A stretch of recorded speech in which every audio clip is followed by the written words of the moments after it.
Una bestia con el estómago lleno olvida cómo cazar. La desesperación, la pérdida de esperanza, la promesa y el miedo. Todo pasa a segundo plano cuando estás satisfecho. Hoy, en Agritando al personaje, Seishiro Nagi. Desde el inicio, Nagi muestra una apatía y desmotivación hacia su entorno, atrapado en un ciclo inamovible en donde la comodidad lo hace preguntarse por qué existen personas decididas a esforzarse, luchando por demostrar ser algo más, deseando vivir una juventud especial. Hasta su encuentro con Reo, en donde él mismo observa el talento de un genio, llegando a jugar con él, proponiéndole un sueño. Seguramente juntos podrían alcanzarlo. Nagi posee un gran talento, su capacidad física y control de su cuerpo siempre resaltaron mucho más que el resto. Incluso cuando Reo se da cuenta de ello, le propone algo que seguramente podría emocionarlo.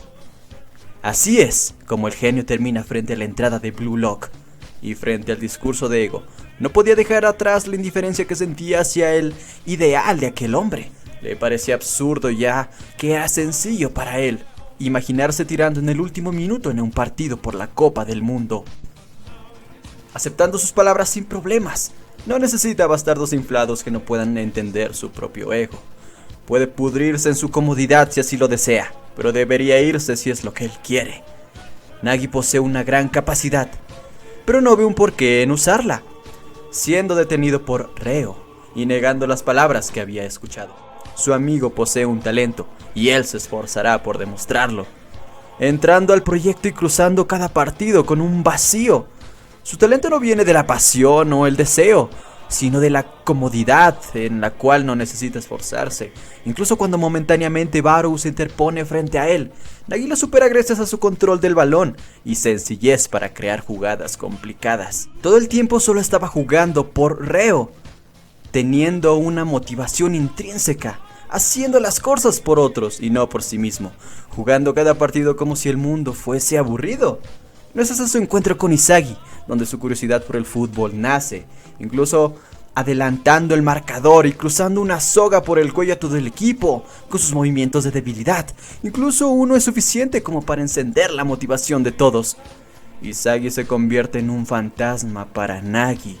Su pasión incomprensible y deseo puro por ganar con su gol lo obligan a tener una postura más seria.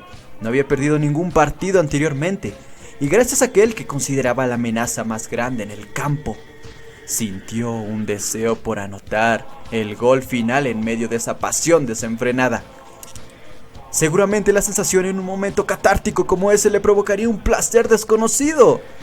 Por primera vez, lo estaba disfrutando. Posicionado detrás de Izagi, le robará el balón apenas realice un control. Necesita estabilidad para realizar su tiro, tomará su fútbol y devorará su pasión. Creyendo que se acabó, Nagi estaba seguro del resultado. No podrá vencerlo, pero una luz interpone a sus ojos. Un tiro directo supera por un momento aquel talento. La imagen de quien lo había superado se convertiría en su motivo más grande para continuar, incluso frente a la desesperación y el miedo. Frente a su derrota, Nagi observaba el momento de un renacimiento, creyendo que poseía tiempo. Reo se sorprende tras escuchar sus palabras.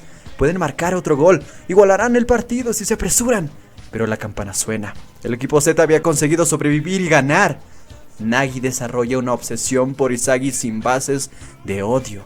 Simplemente también desea encontrar su porqué, tomando la decisión de jugar junto a él, abandonando a Reo por el deseo de encontrar su propia razón, al no entender el ego de otros. Sus eventuales partidos desarrollan la imagen de Izagi en su cabeza, frente a la derrota de Barou, la pérdida de Bachira y su derrota a manos de un genio distinto a él. Pero aquel, quien se sumía en la desesperación, fue salvado por el ganador. Izagi continúa sin Nagi, pero ahora él y los demás también deberán pagar el precio de su dependencia hacia el egoísta. El talento florece cuando la voluntad lo riega, y así continúa hasta su eventual ruptura. Nagi es reconocido por su talento, su gol frente a la Sub-20, su ingreso como titular en el Sunshine City junto a su enfrentamiento contra el Bastard. La pasión y el deseo por continuar siempre se habían mantenido atados al egoísta. Su deseo por vencerlo lo había llevado hasta ese encuentro. superando ese fantasma. Su dupla junto a Reo le había dado las circunstancias perfectas para finalmente superarlo. Su gol de 5 voleas había impactado al mundo. El talento de Nagi había superado su propia capacidad. Pero el motivo de su victoria fue también el inicio de su más grande pérdida. Ego lo explica. Tras conseguir su objetivo, gracias a un gol determinado por la suerte, su victoria frente a Izagi fue un error. Debió perder y encontrar la desesperación necesaria para superar su derrota. Su dependencia hacia Reo lo condenó. Nagi no pudo disparar al último momento en una jugada crucial, decidiendo pasarla, pero perdiendo el último partido contra el Barça, gracias al miedo y dudas que lo atraparon. Nagi es eliminado en el final de la Liga Neo Egoísta. Reo niega el resultado, pero Ego corta sus palabras con la razón más evidente. El talento de Nagi Seishiro se había marchitado. El talento no se trata de creer en las propias jugadas, se trata de demostrar esas habilidades, antes que nada. Por eso el talento cambia, influido por el entorno y la mentalidad. Amigos, rivales, metas y emociones pueden amplificar o sofocar este talento. La razón principal por la cual el talento se marchita no es la pérdida de esperanza, la desesperación o incluso el miedo. Es la satisfacción. Una bestia con el estómago lleno olvida cómo cazar. Podemos tratar de observar el mundo real, intentando encontrar modelos similares a los cuales cuestionar. Franz Kafka era un genio que revolucionó la literatura moderna, pero tenía una imagen de autodebilidad y culpa. Vincent Van Gogh era un genio que revolucionó el arte, pero fue incomprendido en vida, solo vendiendo un solo cuadro. Blaise Pascal inventó la primera calculadora mecánica, pero vivía la vida como una especie de trampa divina. Fyodor Dostoyevsky exploró como nadie la psicología de la culpa, el arrepentimiento, la libertad y el sufrimiento humano, pero sus personajes son reflejo de su lucha entre la fe, desesperación, orgullo y la redención. Un genio introspectivo piensa demasiado y actúa poco, mirándose a sí mismo como alguien fragmentado. Pero cuando este mismo encuentra un propósito auténtico, ocurre una revelación sobre todo mágica. El talento ya no es una carga, sino una fuente de sentido.